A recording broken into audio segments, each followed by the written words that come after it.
The voice of sharing during ASEAN. Hi, this is Arlene, and together with me is Yuyun. Wahyuningrum from Indonesia, and you are currently attached with AICHR, right? No, I'm actually from NGO. From NGO, but you are actively doing consultation over the processes and the evaluation of AICHR, I suppose. Yes. Yeah. So you coming from that part of background today, I feel that is fit for us to discuss about a topic that I think a lot of ASEAN countries, either is society or is government, seldom talk about, which is related to the issues of human rights. When we talk about ASEAN, usually it will be about economic prosperity, integration between different communities, but the key element of human rights is still very much as it's at its, I would say, if I would put it in a metaphoric level, it would be just at a kindergarten level. And you being monitoring these processes and evaluating and discussing with relevant people who are part of this um, formation of the Human Rights Charter for ASEAN, I think it is aptly that we sort of discuss on uh, what is the future of human rights for ASEAN. Hence, today's topic, AICHR revisited. Can ASEAN really handle human rights? So, Yuyun, can you give a bit of background about where you come from and what you do? So I'm senior advisor on ASEAN and human rights in Human Rights Working Group. It is a network of 50 organizations working on human rights in Indonesia. We are doing advocacy on three mechanisms of human rights at the national level, as well as to the UN, the United Nations, and to the ASEAN, as well as to the Organization of Islamic Cooperation. So we are Hello? addressing number of issues in these three mechanisms of human rights. So how did you get involved with AICHR in the beginning? I work with Forum Asia based in Bangkok. I was the East Asia program manager. Doing the advocacy on ASEAN is one of my focus. So I started looking at the possibilities on how to improve the human rights protection in ASEAN. To be honest, I was not sure, and I was not certain whether we can put all money and all energy, thoughts to do the advocacy on human rights in ASEAN. But apparently, I saw number of potential in ASEAN as well as the challenges. So I decided to put all energies in ASEAN because I see the potential. Once ASEAN adopt human rights, once ASEAN have a commitment on human rights, once ASEAN built up and evolve its organization into more strong human rights in this region, ASEAN becoming bigger, and that would influence the life of 560 million people in ASEAN. So I see the potential in ASEAN to move forward and stronger. As we all know, ASEAN stands for ASEAN Intergovernmental Commission on Human Rights. And I think prior to this, they have done a few review of the terms of reference. But at the same time, I can't help but to see the word Intergovernmental Commission. How much of the AICHR is based on consultation with the civil society rather than just an engagement between all the government bodies? Yeah.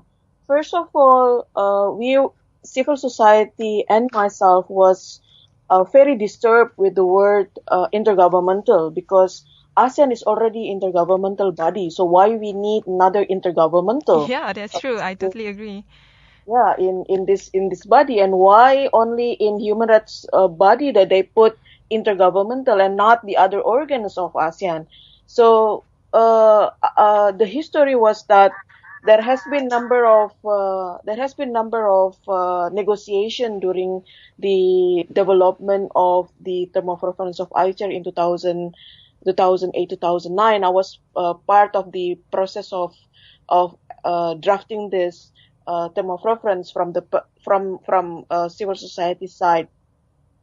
So they ASEAN really want to make sure that this human rights, this body, is not civil society. So they want to show to the world and also to the population of ASEAN that this is intergovernmental. This is the government's affairs and not civil society affairs. So this actually against the concept of people-oriented ASEAN that has been materialized in the ASEAN Charter.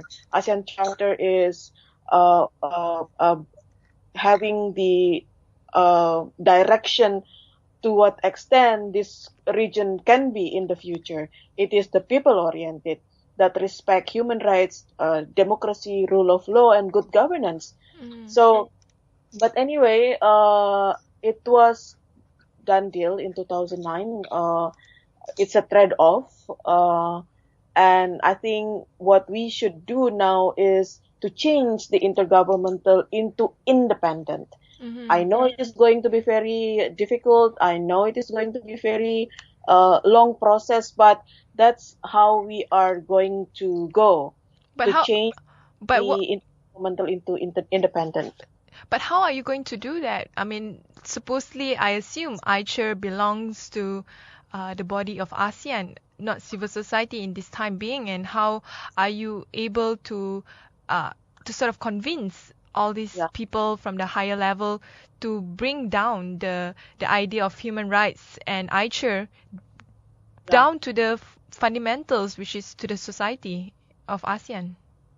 So AICHR should belong to government, should belong to ASEAN, because government is the one who has authority to denounce, to declare whether it is human rights or not, and to provide remedies for victim.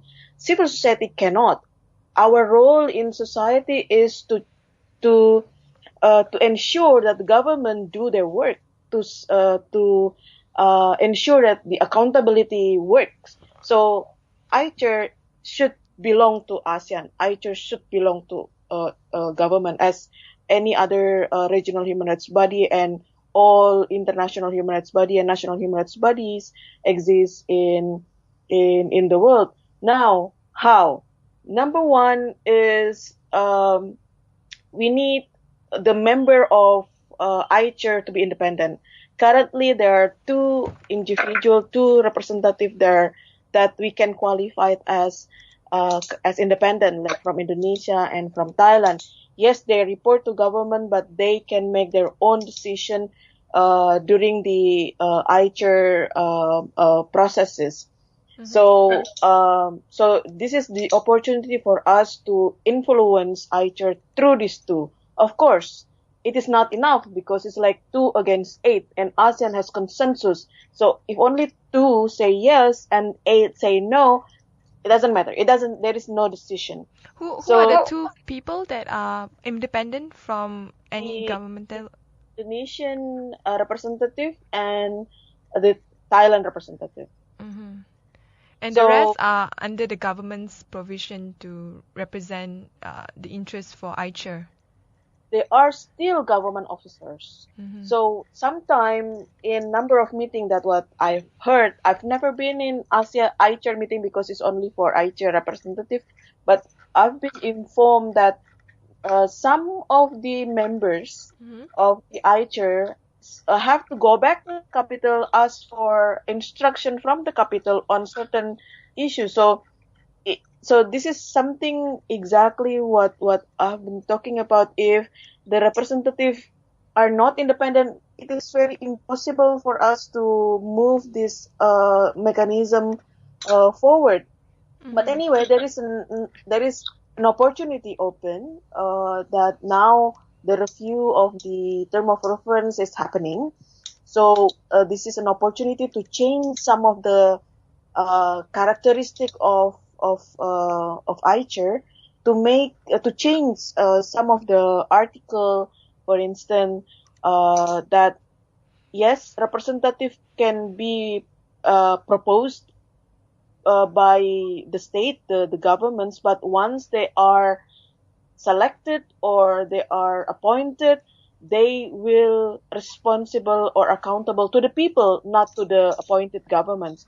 So this is something that we are pushing for in the review of mechanism of AICHR. Besides representative, to ensure it to be, as independent as possible, what else in the aspect of AICHR that you think is hindering the transparency and also, I guess, the implementation of human rights provisions to all this country? Currently, AICHR has no protection mandate, so that's very, very disturbing fact that we have regional human rights mechanism which has no protection mandate. So many people said, if AICHR cannot protect, so why we have it? Like that's very valid question, and that's a question coming from the people, from the victims, whenever we talk about AICHR. So in this process of review, we are also pushing for AICHR to have protection mandates. At least number one, this is a minimum. That AICHR will be able to make a statement like denouncing of situation. Nowadays, like for instance, the coup in Thailand, AICHR doesn't say anything. Number of activists, journalists, academics were summoned in the police office in Bangkok, but AICHR doesn't say anything, not even expressing a concern. So that's actually unacceptable. And not even engaging with the Thai's military junta? Did they engage? AICHR as a regional body does not do anything. It does not engage, does not express any concern. So it's like a business as usual for AICHR. And this year, I think until August 1, 2014, there was one person executed in Singapore, and AICHR does not do anything. AICHR does not even recognize that the execution is actually violating human rights. In fact, AICHR has the ASEAN Human Rights Declaration, which lists down all the rights that need to be protected in ASEAN. So, the situation in Singapore, the one person that you mentioned, he was executed for what reason, and do you know the background of the story? Last night I made because we are going to have a workshop on death penalty. So I list down the number of executions since 2007 until 2014, and I found out in 2014 there was one person, but I have not yet looked into what kind of case and what kind of method and so.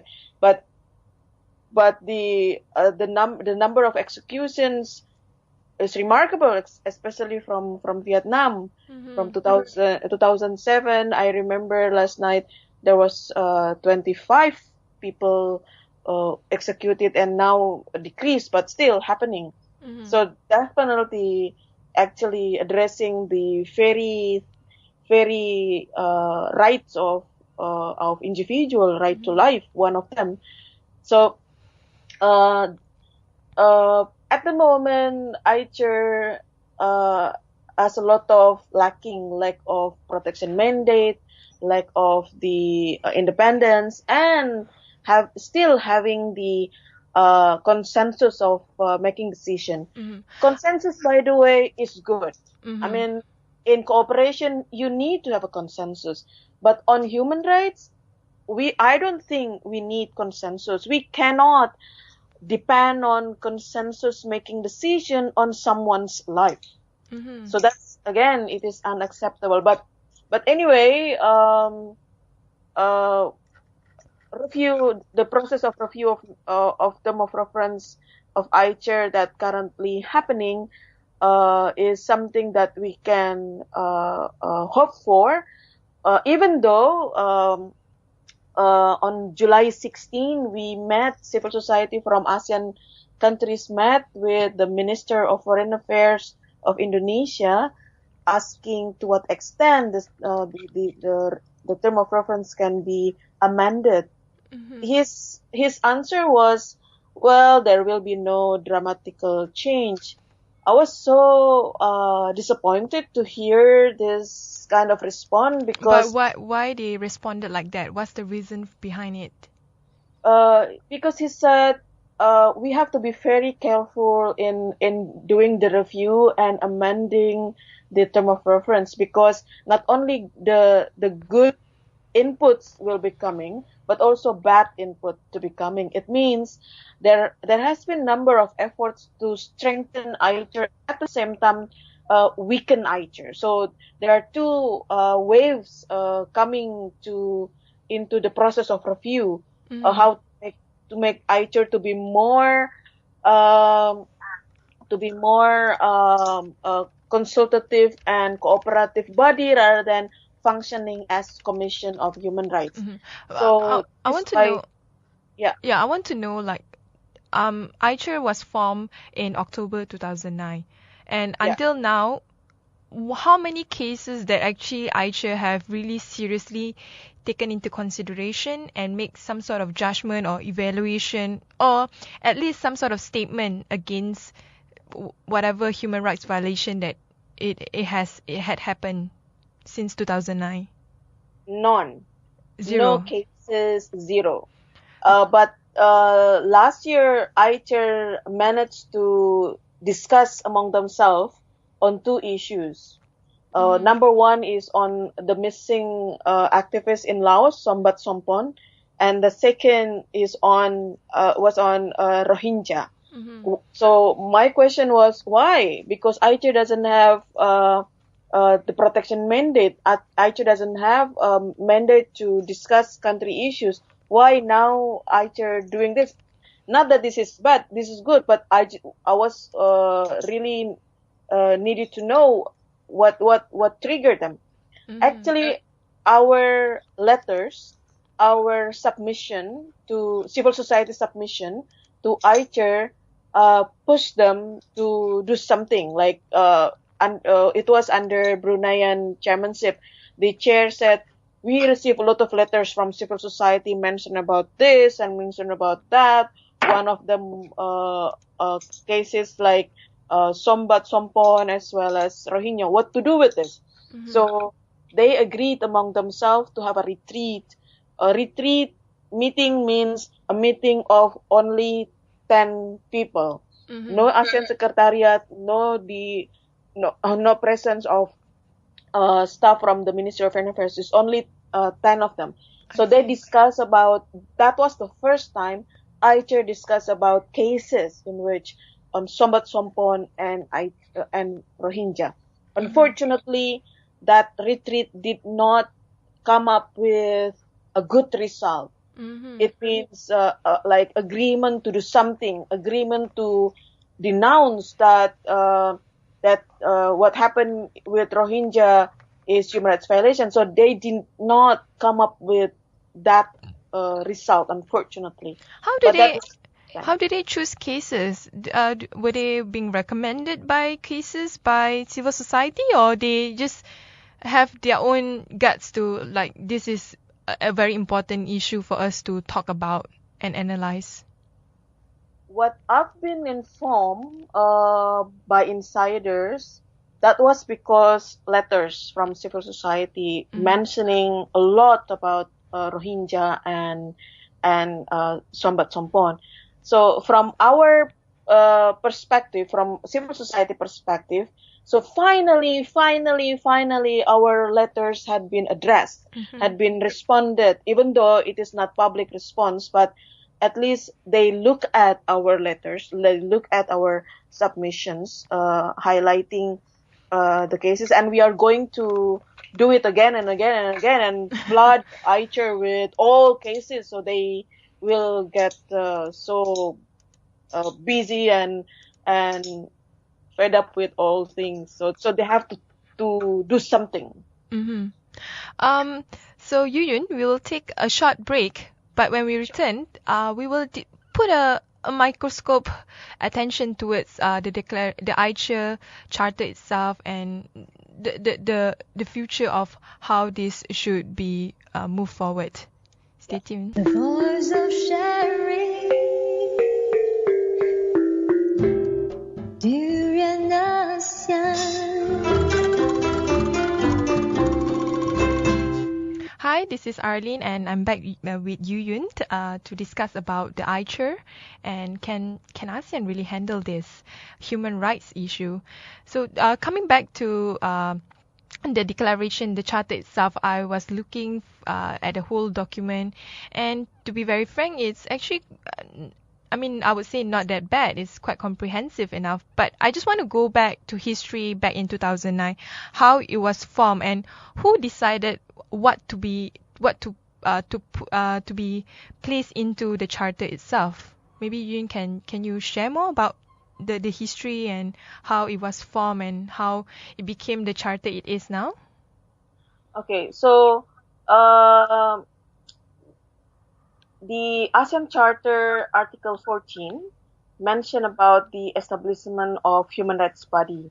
So since then, the foreign ministers of ASEAN established the high-level panel that we used to call HLP, consists of 10 members of ASEAN countries. It was under Thailand chairmanship. So Thailand said that since they will be going to be the chair, so they want to have an alternate representative to present in the high-level panel. So that's how Dr. Fetut Muntarbon, the lecturer professor of law from Chulalongkorn University, come into the picture. So that's the composition: 10 representative from government plus 1 from the academy. So they had discussion for 1 year on term of reference of AICHR, and then they launched the term of reference of AICHR during the ASEAN ministerial meeting in Phuket during Thailand chairmanship. One thing that's very, very important and very interesting to me in the press release of the ASEAN chair, it said maximum consensus. So there was one, I was there in that press conference. There was a reporter asked, what do you mean by maximum consensus? So the foreign minister of Thailand in that time said, I didn't say that. But actually, the document mentioned about maximum consensus. What does this mean? You mean in every issue related to human rights shall have all countries approve, then it will be able to push forward, or is there any other meaning to that wordings? So the consensus itself means that everyone should say yes or everyone should say no. If one say no to the yes, then there will be no decision. But maximum consensus is something else. And that's a new word that introduced in 2009, which is actually expressed that there has been very, very difficult decision to make. So I remember the schedule of press conference in that time was at 11 o'clock in the morning. So we went there in the morning at 8 o'clock. So because we need to know what is happening. But the foreign ministers only came out from the meeting room at 6 o'clock because there has been number of difficult issues. So that in that room, the word intergovernmental came out as a part of a trade-off, and the protection mandate was not mentioned. Many it's an imbalanced mandate for AICHR. AICHR has more promotion mandate than protection. So there was one headline in the Jakarta Post in that time that mentioned 1 against 9. It means in that time was Indonesia against the rest, to talk about the protection mandate in the AICHR. What I've heard in that time, Indonesia did not want to sign the term of reference of AICHR unless more protection mandate to be included. So that is why the meeting of ASEAN foreign ministers had been becoming very long in that day. But finally, they come up with that quote unquote maximum consensus with number of condition. Number one, they agreed that AICHR should have intergovernmental as part of the name. Second, finally, they agreed to have protection mandate, but not now, but later. So that is why they have the Hua Hin Declaration, which lists down all the expectation and aspiration of the leaders on how this body should evolve from time to time, which human rights protection need to be included. So that's how difficult human rights discussion in ASEAN in that time. But actually, human rights was introduced firstly in ASEAN official documents since 1993. I see. But why wasn't being pushed forward? Because human rights is very sensitive issues. Once there was a very famous expression coming from the former foreign minister of Singapore saying, nothing can break us away but human rights. That's how he addressed human rights to the ASEAN members.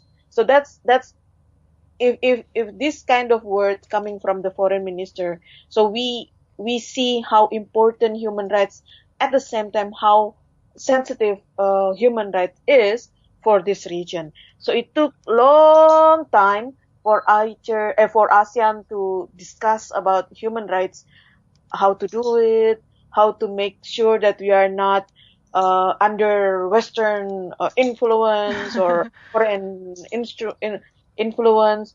There was a discussion on how to make sure that our human rights is not like human rights in foreign countries, in West countries. But why? We do not want to go to that extent, because as we all know, when you talk about human rights charter, other than ASEAN, I believe that a lot of the other regions have been quite forward-looking in terms of how they manage it, the mechanism to ensure that the processes is smooth and also transparent. But when it comes to ASEAN, it seems to be very much, I mean, if I want to put it in other words, a bureaucratic way of understanding a person's right, individual's rights in this region. I think partly because the perception on human rights has been differ from one country to another, one individual to another. Number of countries in Southeast Asia still see human rights and civil society are a threat to their power, their regime. So they need to protect the regime, they need to protect their power and remove anything related to contribute to that situation. So human rights was one. Yeah, and even the African Charter on Human Rights, and they even mention people's rights. Yeah. They have a protocol to ensure that it is legally binding and well protected. What about in the case of ASEAN? Is there any effort to make it legally binding? on human rights. Well, I have a mixed feeling about that. Uh, I've been opposing the idea after ASEAN Human Rights Declaration adoption. I have been opposing the idea of ASEAN making legally binding instrument of human rights because of we have experienced the process of drafting the ASEAN Human Rights Declaration was very secretive, did not uh, engage civil society until we have to ask for engagement. We had two consultation, but of course there was not enough to have only two consultations. This is we are talking about 560 million population here, so two consultation is not enough. And I mentioned about the process, but also the content of the declaration. There are at least three articles in ASEAN that actually weaken the content of ASEAN Human Rights Declaration itself. And in ASEAN Human Rights Declaration, the document does not mention about the freedom of association. The reason was because many countries do not recognize freedom of association. So I found this very dangerous way of thinking. ASEAN Human Rights Declaration should have aspiration on where we have to go to protect all rights, not to make it lower, not to follow what the practice of the countries. It is not the way to go. Countries should be the one to follow the ideal, not the ideal follow the practice. So with that kind of way of thinking, with that kind of attitude, with that kind of way of drafting the Human Rights Declaration, I oppose the idea of coming of ASEAN to come up with legally binding document now. But I will open the opportunity later when we have independent AICHR representative, when we have credible AICHR as a regional human rights mechanism. So when that thing achieved, then let's talk about legally binding. When that would be happening? I mean, if you want to give like a timeline, realistically, for AICHR to be taken seriously by not just this region but the whole world, to see this as not just another toothless tiger, when do you think this process will, propel itself? Maybe we have to wait until the next 10 years. So I've been also looking at, because in ASEAN, the ASEAN change really depend on the dynamic at the country level. So when we only have 3 democratic countries, which is now very shaky, like democracy, I see democracy in Thailand is under threat with the coup government, the junta military government now.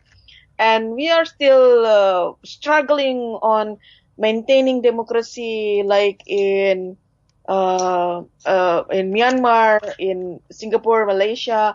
So our democracy is quite fragile in this region as now.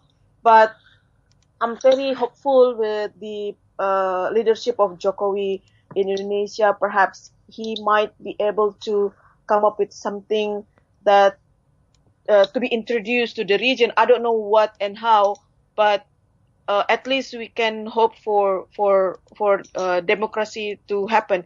We need that democracy to make sure that AICHR can be a stronger and credible institution, because again, consensus applied in ASEAN. So if only 1 or 2 or 3 say that we need more protection, and the rest said, this is not the time for having protection, so it is not going to have one. So we need creativity to intrigue or to establish the need and demand on protection. But I see the next 10 years we should be in different situation from now. And I think my last and another sorry, another thing, my last question here is about awareness. I think when you talk about AICHR, other than people in civil society or in government or those who are directly involved in the issues related to ASEAN, I bet not many people have any clue about what is AICHR or ASEAN Intergovernmental Human Rights Commission. True. I want to know how can countries, especially we are moving towards ASEAN Community 2015, how can countries in Southeast Asia promote AICHR or human rights as one of the important element in society? Once they have to have a budget, because I observed that number of countries did not prioritize to promote ASEAN, not to mention the AICHR or human rights in ASEAN. So they have to really transform the commitment into action. One of them to provide the budget for that kind of raising awareness. Secondly, to provide the correct information on what is actually human rights and the role of human rights mechanism in the region, and how civil society or people or victims can participate in this kind of process and get benefit to this establishment of human rights mechanism. And translation. We don't speak English. It's Everything in ASEAN. It's not the first language of I think almost every country in Southeast Asia. Exactly. So this document need to be translated into. Until now, it hasn't been translated into all the various ethnic language in the different countries. Have they been? As far as I know, all 10 countries translated into their national languages.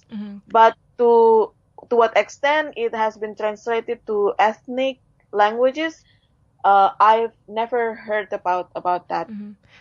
So are you saying that I can access AICHR document in Bahasa Malaysia in my own country, Malaysia?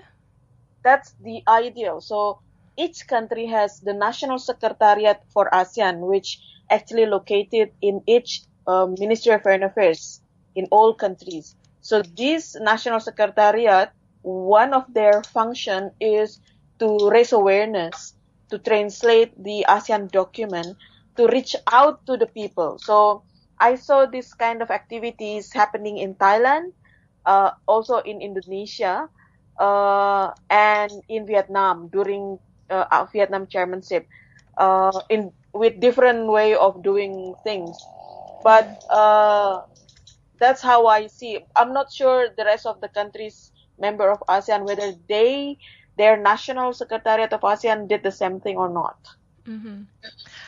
Any last words that you want to spread about AICHR to our listeners here? Perhaps some awareness about the importance of human rights? Yes. So people keep asking me, why am I doing this in ASEAN? ASEAN is toothless, hopeless, and that does not deserve our energy, money, and thoughts. But for me, this is not for now. This is for something that we are fighting for the next generation. So we are, myself particularly, would like to see a better region, better protection for human rights in the future, for my children, for your children, for our children, for our grandchildren. So what we have been doing now is really to address the problem that happening now, and also that problems that going to be happen later. So it is very important for people in ASEAN to participate in the process, because I believe in democracy. I believe that things change not not because of the governments doing something, but because people participate in it. And this is our chance to create a better region for everyone in this region. I think that's all for today, and thanks very much. Thank you very much, Yuyun, for sharing with us your views. I think it's very important for us on the ground, especially people of Southeast Asia, to have more awareness on the Human Rights Charter in their own language, probably, and probably civil society all over Southeast Asia can spread around the words the importance of and the awareness of human rights. And thank you very much. All the best for your hard work. And we hope that AICHR will someday be a very important human rights charter for the region of Southeast Asia. Thank you. Okay, thank you. Okay, bye.